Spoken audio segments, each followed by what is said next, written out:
ওং নমঃ ভগবতে বাসুদেবায়। জয় শ্রীকৃষ্ণ। রাধে রাধে। বন্ধুরা, ভগবান শ্রীকৃষ্ণ এবং শ্রী রাধারানীর যুগল সত্তাকে বৈষ্ণবীয় শাস্ত্রে ঈশ্বরের পরম সত্তা বলে অভিহিত করা হয়েছে।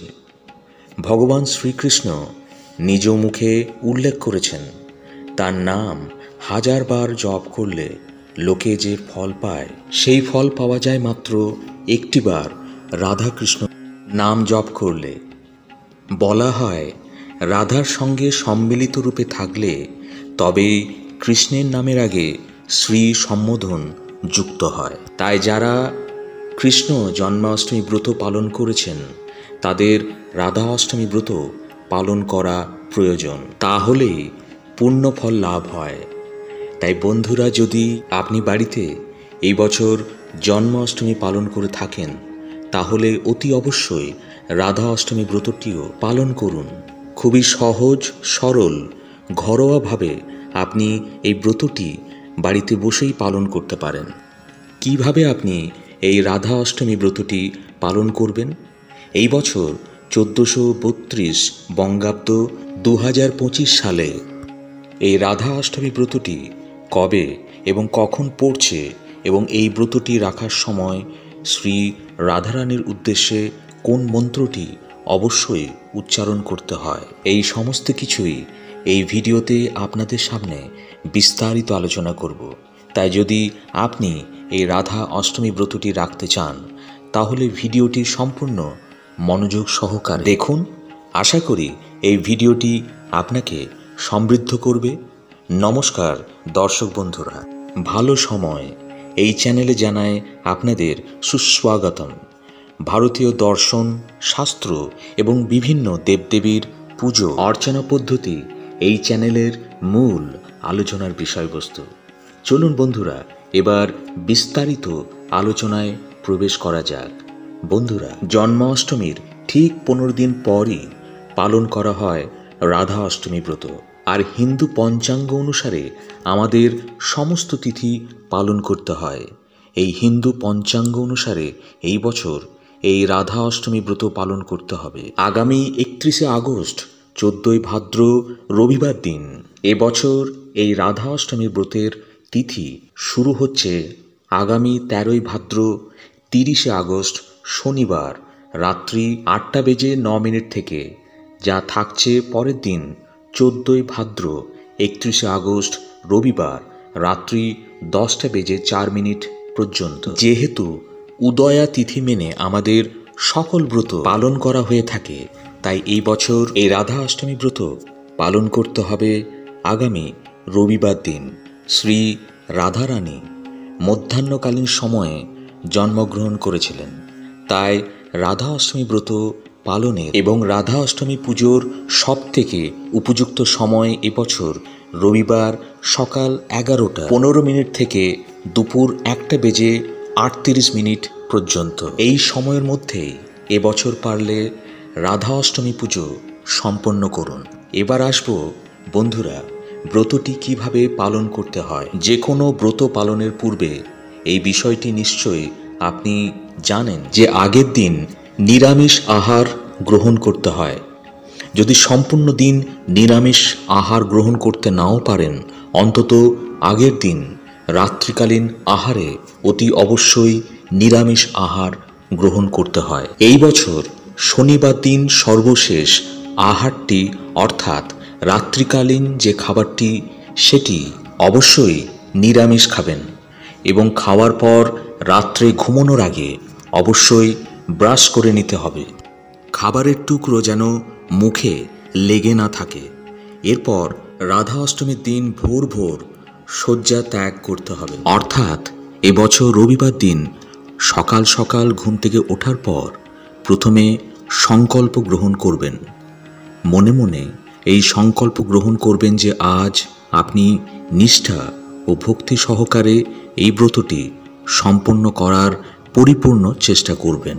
সাধারণত যে কোনো ব্রত করার অর্থই হলো উপবাস থাকা। যদি সম্পূর্ণ উপবাস না রাখতে সক্ষম হন তাহলে সেক্ষেত্রে ফল, দুধ, সাবু ডাবের জল ইত্যাদি খেয়েও আপনি ব্রতটি রাখতে পারেন।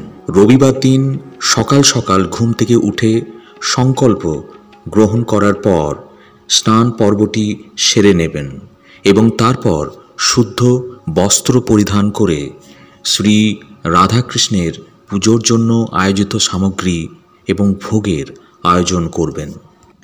ব্রতটি সম্পন্ন করার জন্য অর্থাৎ ভগবান শ্রীকৃষ্ণ এবং শ্রী রাধারানীর পুজোর জন্য যে সমস্ত উপকরণগুলি অবশ্যই প্রয়োজন তা হল পঞ্চামৃত, সাদা ও লাল ফুল, তুলসী পাতা, সামান্য পরিমাণ আলো চাল বা আতপ চাল, ধূপ, দীপ, নৈবেদ্য এবং দক্ষিণা। আর ভোগের প্রসাদে অবশ্যই একটি মিষ্টি জাতীয় দ্রব্য রাখবেন। এবার আসব দর্শক বন্ধুরা, কিভাবে শ্রী রাধাকৃষ্ণের পুজো সম্পন্ন করবেন। সবার প্রথমে একটি পরিষ্কার পরিচ্ছন্ন স্থানে উঁচু বেদিতে অথবা একটি চৌকির ওপর লাল কাপড় পেতে রাধাকৃষ্ণর মূর্তিটি স্থাপন করুন। যদি বাড়িতে শ্রী রাধাকৃষ্ণের মূর্তি না থাকে সেক্ষেত্রে আপনি পট বা ছবিতেও পুজো সম্পন্ন করতে পারেন। অনেকেই শ্রী রাধাকৃষ্ণের মূর্তির পাশাপাশি পুজোর ঘর স্থাপন করেও পুজো সম্পন্ন করে থাকেন। যেভাবে আপনি পুজো করুন না কেন, প্রথমে পঞ্চামৃত দিয়ে শ্রী রাধাকৃষ্ণকে স্নান করানো প্রয়োজন। যদি সম্পূর্ণ স্নান করাতে না পারেন তাহলে পঞ্চামৃত রাধাকৃষ্ণের মূর্তির ওপর বা পটের ওপর ছিটিয়ে দেবেন। এরপর শ্রী রাধাকৃষ্ণকে নতুন বস্ত্র পরিধান করিয়ে সাজিয়ে দিতে হয়। তারপর শ্রী গণেশজিকে স্মরণ করতে হয়। এরপর শ্রী রাধাকৃষ্ণের চরণে ফুল, ফল, নৈবেদ্য নিবেদন করতে হয় এবং তুলসীপত্র ভগবান শ্রীকৃষ্ণকে অর্পণ করতে হয়। এরপর ভগবান শ্রীকৃষ্ণ এবং রাধারানীর উদ্দেশ্যে এই প্রণাম মন্ত্রটি উচ্চারণ করতে হয়। হে কৃষ্ণ করুণা সিন্ধু দীনবন্ধু জগৎপতে গোপেশে গোপিকা কান্ত রাধা কান্ত নমস্তুতে। এরপর শ্রী রাধারানীর উদ্দেশ্যে প্রণাম মন্ত্রটি উচ্চারণ করতে হয়। আর এই মন্ত্রটি হল তপ্ত কাঞ্চন গৌরাঙ্গী রাধে বৃন্দাবনেশ্বরী বৃষভান সুতে দেবী প্রণমামি হরিপ্রিয়ে। মন্ত্রটির অর্থ হল যিনি উত্তপ্ত স্বর্ণের মতো উজ্জ্বল গাত্রবর্ণের অধিকারিণী, হে বৃন্দাবনের রানী রাধা, হে বৃষভানু রাজার কন্যা দেবী শ্রীহরির প্রিয়তমা, সেই তোমাকে আমি প্রণাম করি।